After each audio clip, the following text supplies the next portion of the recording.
everybody, welcome to Chao, where we talk about everything milk tea, coffee, smoothies, and prep. Today is a short video clip. All I wanted to talk about is milk syrup. What exactly is milk syrup? Somehow I managed to confuse a few people that have been watching my video tutorials.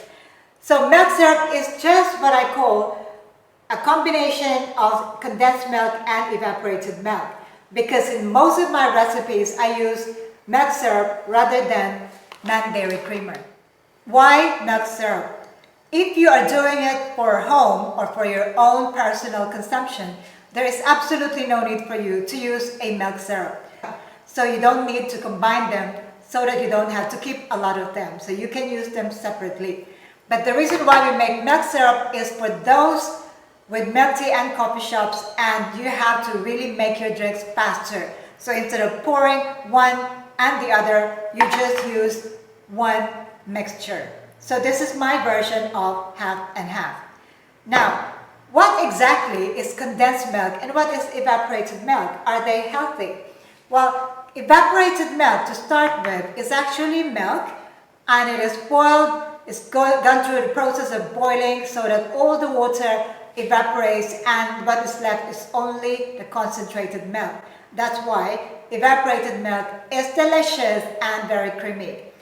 On the other hand, condensed milk goes through the same process of boiling the milk, making sure all the water evaporates, leaving only the concentrated milk. And then sugar is added. That's why it is called sweetened condensed milk.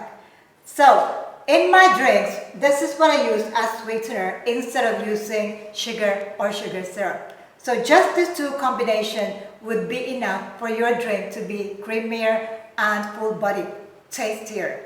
I love a lot of evaporated milk when I have my halo-halo. I always buy an extra can just to fill it up. So the same way in my drinks, I really love them more creamy, but I use milk instead of non-dairy creamer.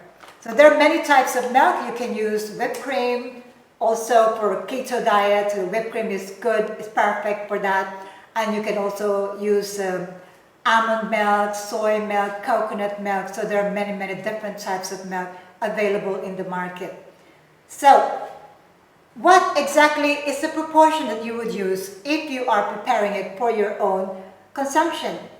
If you're making your drinks, if you're following my recipe using the milk syrup at home or for your own personal consumption, I would suggest that you don't need to make a milk syrup. All you have to do is to use these two separately. So when I say 1 ounce of milk syrup, it actually means 20 ml of condensed milk and 10 ml of evaporated milk. When I say 2 ounces, it means 40 ml of condensed milk and 20 ml of evaporated milk. So you don't have to mix them in advance. So it's only used by milk tea and coffee shops that will have potentially a long queue, and where time is very important. The speed of making the drink is very important. I hope that clarifies for all what milk syrup is. And next time around, if you make milk syrup, the shelf life of milk syrup should be the same as the evaporated and condensed milk. Once you open the can, you must keep them refrigerated. And I would say, in my case, it actually lasts up to the time when I finish it. This is already about 2 weeks in my refrigerator, and it's still good to go.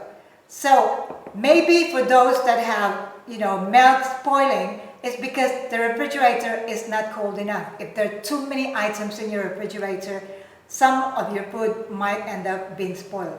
So make sure you have the right temperature in your refrigerator when you're keeping milk, cream cheese, milk syrup, whipped cream, and all of these other items that you need for your milk tea or coffee shop. That's it for this short video clip. Make sure you click the subscribe button below for more of these videos. Thank you for watching. Ciao for now.